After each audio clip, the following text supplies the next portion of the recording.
Quand la personne vous dit, elle se met tellement en colère. Je n'arrive pas. Quand je me mets en colère, là, je suis en transe. Tu as l'esprit de dragon. On n'a pas besoin de chercher révélation. Il y a un autre qui vous dit, moi là, ma bouche là, ça m'a mal. Je mens trop. L'esprit serpent. Ou alors, j'aime mettre les gens en palabre. C'est l'esprit de serpent. Donc, à un type de caractère, un type d'esprit. C'est pourquoi vous allez voir les villes, ou alors les villages, ou alors si vous voulez les régions. Il y a des régions qui sont régies par des esprits. C'est pas que les autres esprits ne sont pas là, les autres esprits sont là. Mais quelqu'un qui vient de cette région-là, il a forcément ça. Par exemple, à l'ouest, très souvent c'est le démon dragon qui travaille. C'est le démon dragon qui est à la base de la colère, à la base de certaines choses. Il suffit qu'on te dise les caractères de ce peuple-là. Et puis tu sauras tout de suite les types d'esprits qui travaillent là-bas. Chez le tabanan, par exemple, le tabanan, tu peux lui faire mal. Ça lui fait mal, mais il sourit avec toi. Il peut être en train de creuser en bas. Bien. Ça veut dire vous riez bien. Il sait que tu cherches sa femme. Il ne va pas te dire.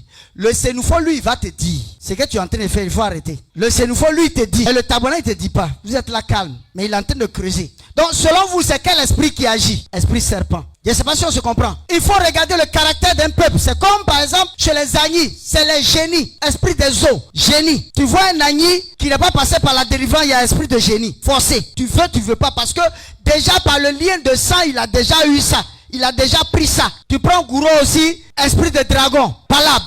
Donc il y a des types de caractères quand la personne ouvre la bouche pour te dire, là, tu sais déjà quel type d'esprit il a en lui. Si quelqu'un vient s'arrêter devant toi pour te dire, que moi là, je suis rancunier, c'est pas pour les enfants. Quand je garde rancune, j'ai envie même d'aller jusqu'à tuer la personne. C'est la sorcellerie. C'est quelqu'un qui a un esprit de sorcellerie. L'une des bases de la sorcellerie, c'est la méchanceté. Quelqu'un aussi qui peut avoir l'argent et puis il peut regarder quelqu'un mourir de faim. Ou alors la personne, on est en train de l'emmener à l'hôpital, il n'y a même pas 5 francs. Et puis tu es là, tu dis, oh, non, qu'à mourir, ça fait rien. Tu as l'esprit de la sorcellerie. Tu peux bien t'habiller en veste, tout ça, cravate, tout ça. Mais tu as l'esprit de la sorcellerie. Un homme qui passe son temps à mentir aux femmes. Tu mens ici, c'est pour coucher avec elle, elle fait un enfant et puis après, elle est devenue vilaine. Tu prends une autre.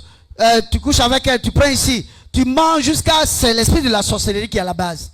La sorcellerie, c'est de faire mal aux gens. Vous savez, quand les gens pleurent là, toi tu es content. Donc il y a des types de caractères qui démontrent les types d'esprits qui sont dans le corps là. Vous voyez quelqu'un qui est rancunier jusqu'à... la personne a l'esprit de la sorcellerie. C'est pas...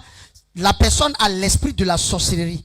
Tu ne sais pas pardonner. Même quand la personne demande pardon, tu vas lui rendre ça forcément. C'est l'esprit de la sorcellerie. Si tu as la colère qui peut t'amener jusqu'à aller tuer quelqu'un, c'est l'esprit de la sorcellerie que tu as. Comme je l'ai dit, la sorcellerie c'est de nuire, de détruire. Certains vont se dire, ah oui, je ne suis jamais sorti de mon corps, je ne suis jamais sorti de mon corps. Tu n'es pas sorti de ton corps, mais voilà, tes actes prouvent ce qui est en toi.